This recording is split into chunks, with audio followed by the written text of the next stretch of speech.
movie, read a book, or perhaps hear a sermon that we believe changed our lives, it will seldom, if ever, become transformative. It's a good thing, and we may have learned a valuable life lesson, but that's not transformation. Transformation occurs when you have an experience that changes the way you understand life and its mysteries. When my dad died, I immediately looked for the leather journal I had given to him years before, with the request that he fill it with stories and things he wanted me to know. He had only written on one page. Anything I have achieved or accomplished in my life is because of the gift of your mother as my wife. You should get to know her. I thought I knew her, but I followed his advice, and it was one of the most transformative experiences of my life. From a place of vulnerability and generosity, each author in this series invites us to walk with them for 40 days on their journeys toward transformation. I hope you will not limit your learning to only your number. Learn about your spouse or a friend. Consider learning about the type you suspect represents your parents or your siblings. You might even want to learn about someone you have little affection for, but are willing to try to understand. You can never change how you see, but you can change what you do with how you see.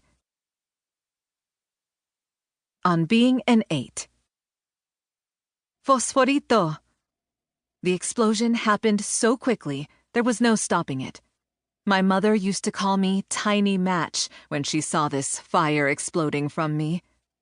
Words and sounds came out of my mouth that to this day I don't recall.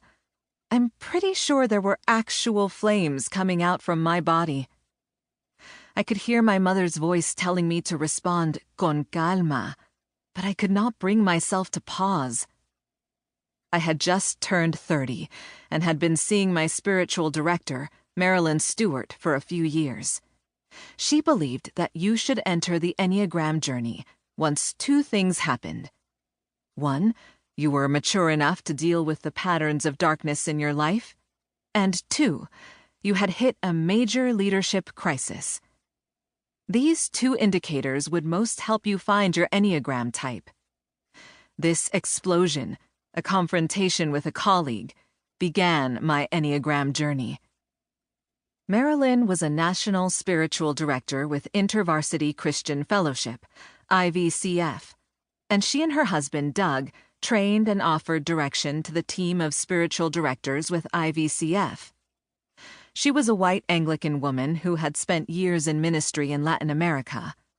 For more than a decade, Marilyn saw me through ministry transitions, seminary, marriage, miscarriage, infertility, glass ceilings, and the systemic oppression I experienced both as a Latina in evangelicalism and as a pastor in a disenfranchised community. The day of the explosion, Marilyn smiled, let out a chuckle, and said, "Well, Sandrita, it's time to do some Enneagram work." The next time I had a 3-day retreat scheduled, she sent me off with a journal, my Bible, a watch, and an audio set of lectures on the Enneagram. She said, "Do not guess your type until you have listened all the way through the circle. Do not take a test online. Do not ask anyone what they think you are. This is a spiritual pilgrimage."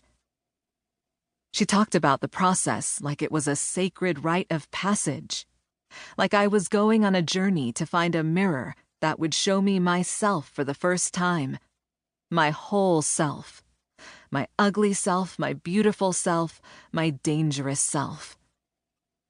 That weekend, I listened.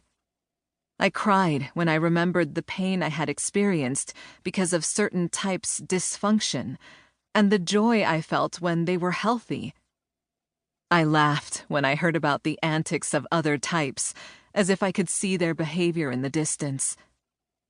Then I cried and laughed at the same time, that thing you do when you are simultaneously overjoyed and ashamed.